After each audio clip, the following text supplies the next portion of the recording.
Thank you so much, Santosh, for inviting me to join in this webinar. And lovely hello to all my friends across India, across the world, and namaste to all my friends in India and everyone who's joined the webinar. So Santosh has given me a talk for 12 minutes to talk about a bit about advances in orbital tumor. And what I thought I'll do is, what is it that I'm now doing, especially with the changes that I'm having to make with the COVID-19 situation? So rather than rattle through a lot of new advances that have been done that you can read in the books, Santosh has written a fantastic review on recent orbital tumor management. You can read that, and so there's lots of online information available. I'm also not going to touch base on things that by now are well known to everyone, including use of propranolol in hemangiomas. I'm not going to touch base on, say, the chemo rate reduction used by or made popular by Santosh in lacrimal gland ACCs rather than major surgery. I'm also not going to touch on, say, things like 3D, use of 3D in orbital surgery. It's more of a gimmick, I find, rather than actual clinical benefit.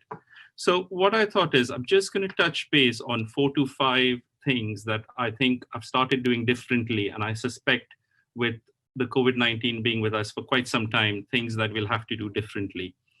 And so first thing I want to talk about is diagnostic biopsies. So rather than big biopsies, I've sort of moved towards CT-guided orbital biopsies, and I'll talk about the advantages of that. A couple of things about how, as an orbital surgeon, everyone presumes that you're doing big, massive surgeries, and that really does excite me, and I enjoy doing the bigger operations and doing a lot of exenturations and complex reconstructions and trauma management. But what I'm finding is that increasingly for tumors, I'm using non-surgical modalities such as stereotactic, proton beam therapy, chemoreductions. So I'll talk a little bit about that.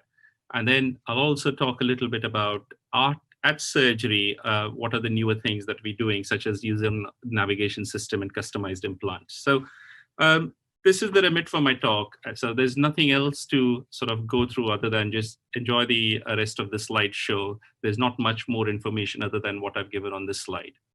So how do I do CT-guided biopsies? Well, basically, it's very simple. I give a peribulbar block. I use a Temno needle. It's a core biopsy needle. Patient with a orbital tumor, preferably lateral or superolateral area. Usually these are elderly patients with metastasis. Rather than performing big surgeries under general anesthesia to get a small or to get a sample, I find that just passing a needle under CT guidance is adequate and gives me significantly good results with reduced patient morbidity. For obviously, if the tumor, say a lymphoma is anterior orbital, you don't need CT guided, but these are more deeper tumors. So patient is taken to after the block, patient's taken to a CT scanner. A CT scan's taken. Under the CT guidance, you actually pass in this core biopsy needle. You take another image with the CT, which shows exactly that or confirms that the tumor is, the needle is passed into the tumor. And then you fire the needle, which gives you a nice core biopsy of the tumor. Couple of cases. So this is a 72-year-old gentleman with a lesion superolaterally in his orbit. And you can see the crenated orbital rim, suggesting this most likely is quite an aggressive tumor, rapidly growing. And rather than sort of a big anterior orbitotomy, we performed a CT-guided biopsy, as shown in this figure. And it confirms metastatic prostate adenocarcinoma. So we could then do a surveillance. We could do a staging, further treatment directly from this point. Another patient, 90-year-old lady, big tumor in her left orbit causing restriction of eye movement. A core needle biopsy, CT guided, was done, which shows a diffuse large B-cell lymphoma. Another 84-year-old patient with a lateral rectus mass, which on biopsy was confirmed to be a metastatic neuroendocrine tumor. This is a non-cancerous patient, bilateral orbital inflammation. Again, it does help in these cases as well, confirming that this is not cancerous, but more an inflammatory process, which we could then manage appropriately. So the reason I'm showing you these slides is that really we're finding it difficult. I mean, personally, with the COVID-19 situation, taking a cancer patient to theater, it's taking 3 times the amount of normal theater time. Most of my patients are elderly, and it really means that if I can get them done under local anesthetic, under the CT-guided mechanism, biopsy procedure itself is safe, gives me enough tissue sample. It may not be successful in bony lesions, but in the rest of the soft tissue lesions is really useful. And certainly because we can do this as a non-aerosol generating procedure by avoiding general anesthesia, avoiding major surgery, doing it as a day case, and also that because it's only a small entry point, I don't have to wait for the wound to heal before commencing radiotherapy or appropriate treatment. This is slowly becoming a go-to mechanism for suspected orbital tumors for me for a biopsy procedure. That was the first concept. The second concept I'm thinking, and increasingly, I think a couple of speakers alluded to it, is use of adjuvant radiotherapy. So I'm going to touch base on conjunctival squamous cell carcinoma. This is just for the general ophthalmologist. The aim of any ocular tumor is to treat the cancer. Obviously, why do you want to treat the cancer? To prevent local progression, to reduce the risk of systemic spread and death. But also, when we're treating them, we want to try and preserve their vision. And if possible, also retain or improve their cosmesis by managing the tumor. So we've already talked about conjunctival squamous cell carcinomas. Majority of them fall in the the lower TNM classification. We grade all cancers with AJCC, currently 8th edition, and what we find is that majority of them are T1, T2, and they can be managed, as Carol said, with topical chemotherapy, immunotherapies, or surgically, as Santosh said. But there is a high risk of local recurrence, but the good news with the conjunctival SCCs is that the risk of metastasis is much low compared to the sebaceous glands that Feroz talked about. So the risk of metastasis is only 8% in a T4 disease, which T4 is orbital involvement, and mortality is around 1%. So that comes to the next point. I mean, dominantly, we used to do exenteration surgeries for orbital involving squamous cell carcinomas. And obviously, it has its role in really aggressive or tumors that are very poorly differentiated. But a tumor that is well differentiated, do you really want to consider exenteration surgery when the risk of mortality is 1%? Could you look at alternative treatment options in them by treating the tumor, getting on top of the tumor? And that's where the idea of stereotactic radiosurgery in treating these anterior orbital extensions from SCC came from. So again, a peribulbar block is given in these. You put a frame around the patient's head. Patient's taken into a scanner, which then the MRI shows the tumor, which you then go through and then decide, the area that you want to target and cover. Patient then is then back into the stereotactic machine where radiotherapy is delivered. The advantage of stereotactic radiosurgery is that the beams go from 360 degrees around the tumor. So the entry point is different. Hence, the area of radiation being spread at around 360 degree, there's lesser radiation side effects. And that way, treatment can be delivered in literally 35 to 40 minutes. We do use a single shot treatment, so patient doesn't have to keep coming back. And I'll show you some examples. This is a conjunctival SCC, which initially did show mild anterorbital invasion, which we debulked, excision cryoamniotic membrane graft. But that's a moderately differentiated SCC. But the MRI did show there was residual disease in the orbit. So we then elected to do stereotactic radiosurgery. And this is really good news. 5 years down the line, there is no evidence of local recurrence, and systemically as well, there is no evidence of systemic disease. So we're getting really good results with using stereotactic. So another patient, bilateral disease. Again, I mean, you can't really consider exenteration surgery in these patients because, what happens, the left eye is worse. What happens if the right eye gets worse? So we again did the standard excision cryoamniotic membrane interferon injection and confirming what grade this disease is. And despite of our excision, there was anterorbital disease. So we proceeded with stereotactic radiosurgery. So she's doing really well post-stereotactic, 3.5, 4 years down the line, but the other eye is now getting worse, and we might have to do same stereotactic treatment for the other eye as well. So the second concept I'm getting at is that, you can and you should think about adjuvant or treatments with stereotactic radiosurgery as an alternative to exenteration surgery, mainly in anterorbital invasions from conjunctival squamous cell carcinoma. It certainly is less morbid, allows patients to maintain the vision, and it is useful in the well-differentiated or moderately differentiated tumors, but obviously not so much in the really poorly aggressive tumors. Third concept, again, dealing with a non-surgical management. This sort of is pretty much well known now, rhabdomyosarcoma as a multimodality treatment. So it's a rare malignancy. I'm just going to present a case of an 8-year-old girl who presented with sudden onset pain, proptosis, hypertropia. Her vision is excellent. And what you find is that there's a big orbital mass in the left orbit. Sorry about that. So how do we now deal with this tumor? Well, rather than go in and debulk the tumor, because quite often you find that the tumor encases vital structures, a small biopsy is done, confirming this is a rhabdomyosarcoma. Then the oncologist gives steroid injection and treat it with chemotherapy, followed by proton beam therapy. And this patient has had a fantastic complete response and is in first remission with no evidence of recurrence. They do get side effects of the radiation treatment. She's got quite, marked complaints of dry eyes, for which she's on topical lubricants, but we managed to, preserve her vision, preserve her cosmesis, and get rid of the tumor with this multimodality treatment, giving us excellent outcome in this fashion. So, my take on this is you really have to involve your oncologist, your colleagues. It's an MDT setup you need when dealing with orbital tumors.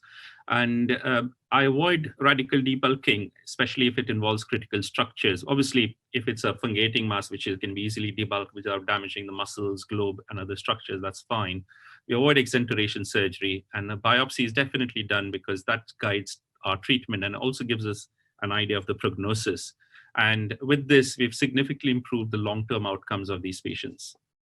A couple more concepts, and these are more to do with surgery. You don't need navigation system in every orbital case, but for the really deep orbital tumors or in sort of small tumors, a navigation system works very well. It's a GPS concept. We all use our phones guiding us where to go. So this is more an image-guided surgery. And what it allows is it gives us continuous instrument tracking once you've fed in the information into the navigation system that can be read out as a real-time display. So I'll give you an example of this young lady who had a malignant rare medullary epithelioma who we monitoring with surveillance. And at one of her repeat scans, what we found is that there is a lesion which is extending from the orbital apex into the cavernous sinus.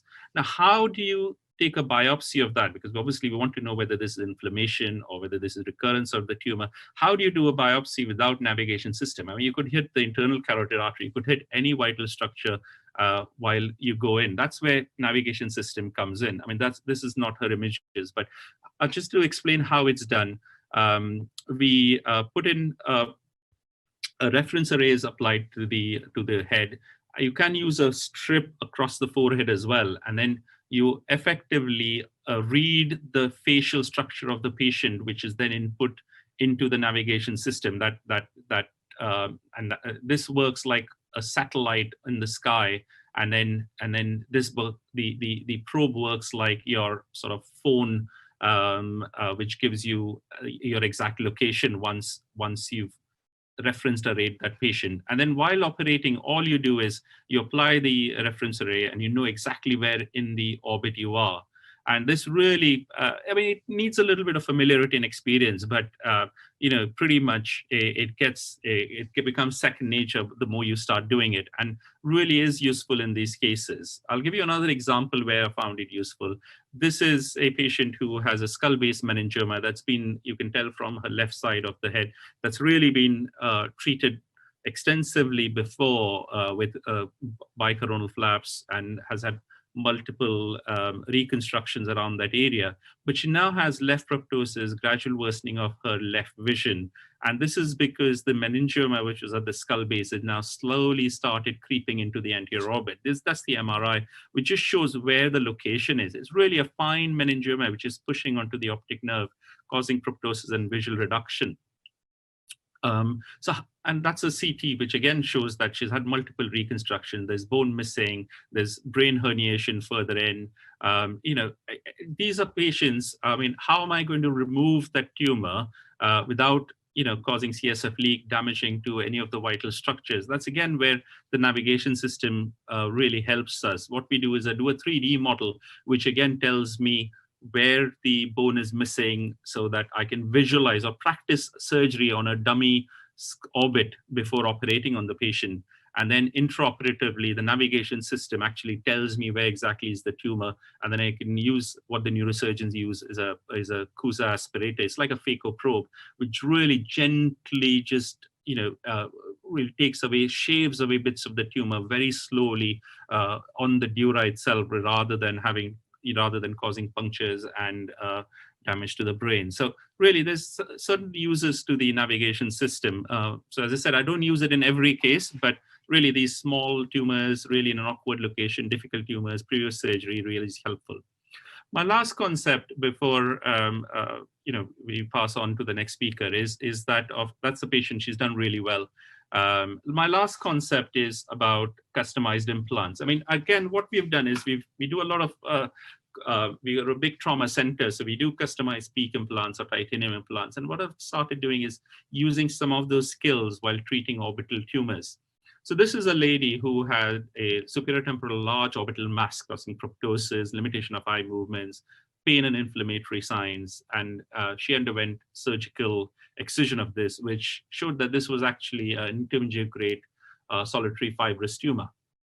There's a low risk of metastasis with these. They're very rare, but what we do know is that they have a low risk of metastasis, but have a high risk of local recurrence. So we elected to not operate any further. They are radio resistant as well, so just monitor them. And lo and behold, 2 or 3 years down the line, they just about see the local recurrence that's happened in the lateral orbital wall, and that this literally is on the orbital bone. There's a definite margin towards the lateral rectus. So what we felt is that, well, we need to get clear margins, and that is the only way to try and reduce the risk of further recurrence. I can get rid of the tumor from the soft tissue part, but I can't really guarantee that the tumor will be removed in toto from the lateral wall of the orbit. So we elected to actually remove the tumor along with the lateral orbital wall. And because we had planned this before, what we did was, again, with our ocular prosthetist anaplastologist, we did a sort of a 3D printed model of a skull, got in a titanium implant made to her lateral orbital wall. We made sure it fit the skull with the 3D printed model, and that's what we used intraoperatively to recreate her lateral orbital rim. And it did show that, yes, it was definitely a recurrence. But as you can see from the histology slide, I think Kaustubh probably will get excited about these. They really shows that we've got clear margins by actually taking the bone away along with a part of the soft tissue around the tumor. So 1 year post-op, she's no recurrence, and done very well with the use of this customized implant, but removal of the lateral wall. So, I mean, things about orbital surgery is that you really have to be on top of your game. You need to have a good literature search, obviously respect patient wishes, but we see quite a lot of complex tumors, and really exenteration is not the answer to orbital tumors. You have to use multimodality treatment, use your colleagues, use your friends to give you advice about radiotherapy, oncology, advice about immunotherapy, chemotherapy. And this is where sort of I see myself in 2020 working more as a team, more as a multidisciplinary team, learning from world experts such as Santosh about their experience. Really, you've got amazing number of cases in India, and learning from each other is probably the way forward. So we touched all these 5 things over the last few minutes, as mainly, as I said, with the COVID-19, we're moving more towards avoiding GA, avoiding inpatient stay. CT guided helps us with that. Mainly trying to do non-surgical treatments such as stereotactic proton beams, and at surgery in rare cases where tumors are small, using navigation system and customized implants. So I'm going to end by saying thank you to all.